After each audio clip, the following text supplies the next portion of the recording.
Growing field, health care and paramedical. क्या आप भी नर्सिंग पैरामेडिकल में अपने करियर को बनाना चाहते हो? द राइट वे इंस्टीट्यूट लेकर के आया है बैचलर इन वोकेशनल कोर्सेज।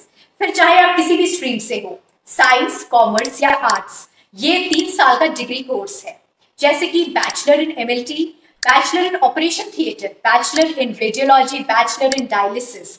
वैसे ही एएनएम, जीएनएम, इस तरह के कोर्सेज के साथ साथ आपको भिवंडी के रेप्यूटेड हॉस्पिटल्स में जॉब भी दिलाई जाएगी। तो आज ही हमारे करियर काउंसलर से बात करें। Thank you.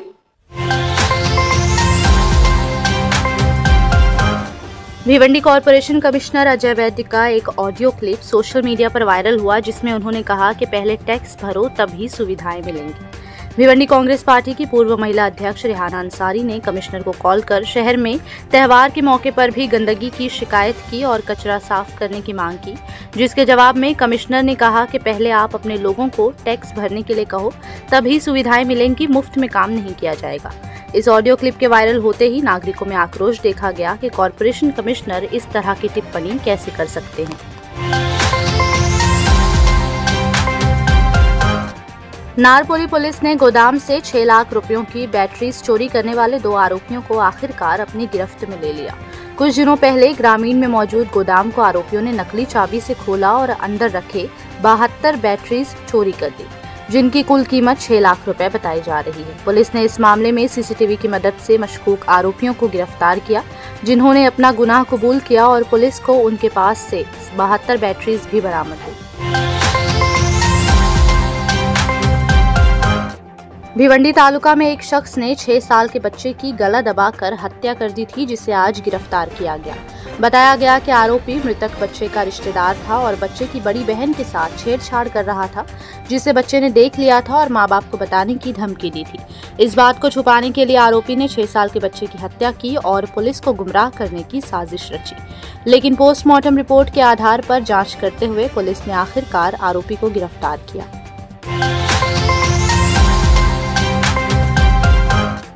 कुछ ही दिनों पहले सोशल मीडिया पर यह वीडियो अपलोड किया गया था, जिसमें शख्स चलती ट्रेन के साथ स्टंट करता नजर आया, जिसके बाद शख्स की तलाश शुरू की गई और आखिरकार जब पुलिस शख्स के घर पहुंची तो उन्हें पता चला कि शख्स ने इसी तरह का एक और स्टंट करते हुए अपना एक पैर और हाथ खो दिया है।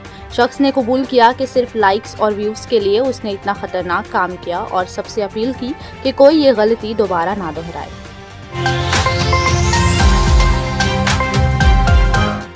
पिछले कुछ दिनों से मौसम विभाग की तरफ से की जाने वाली ज्यादातर प्रेडिक्शंस गलत साबित हो रही हैं। मौसम विभाग द्वारा थर्सडे को मॉडरेट रेन का इशारा दिया गया था, लेकिन शहर में भारी बारिश देखी गई, जिसके बाद भारी बारिश की प्रेडिक्शन की गई, लेकिन फ्राइडे को आसमान साफ रहा।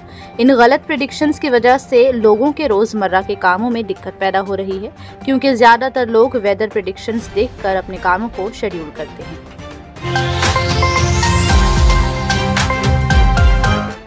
महाराष्ट्र में शिंदे सरकार हुई महिलाओं पर मेहरबान। लाडकी बहन योजना के बाद अब 3 गैस सिलेंडर्स मुफ्त देने का किया गया ऐलान। खबरों के मुताबिक अब उज्ज्वला योजना और लाडकी बहन योजना से फायदा उठाने वाली महिलाओं को हर साल 3 सिलेंडर मुफ्त दिए जाएंगे।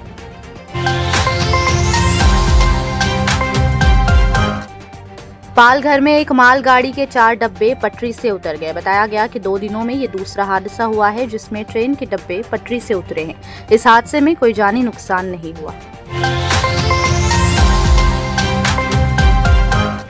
बैंड्रा कोर्ट के सामने एक स्कॉर्पियो कार में भयानक आग लग गई, जिसका वीडियो सोशल मीडिया पर काफी शेयर किया गया। वीडियो काफी दिल दहला देने वाला है और हादसे की वजह से आसपास काफी हड़कंप भी मच गया। फिलहाल किसी के जख्मी होने या जानी नुकसान के बारे में कोई जानकारी हासिल नहीं हुई है।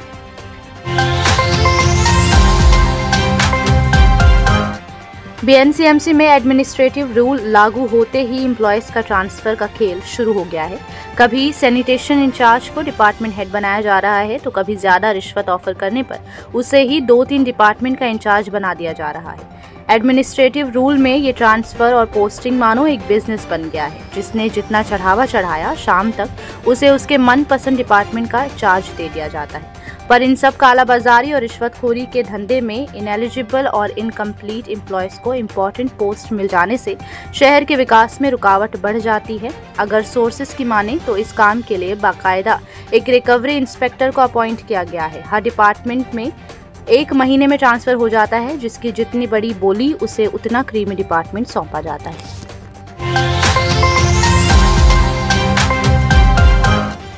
नवी मुंबई में ग्राउंड प्लस 3 फ्लोर की बिल्डिंग ढह गई, जिसमें एक शख्स की मौत हो गई। हादसा सुबह 5 बजे हुआ, जिसके बाद रेस्क्यू ऑपरेशन चलाया गया और जख्मियों को हॉस्पिटल ले जाया गया। मलबे में अब भी कुछ लोगों के दबे होने का अंदाजा लगाया जा रहा है, जिनके लिए रेस्क्यू ऑपरेशन जारी है।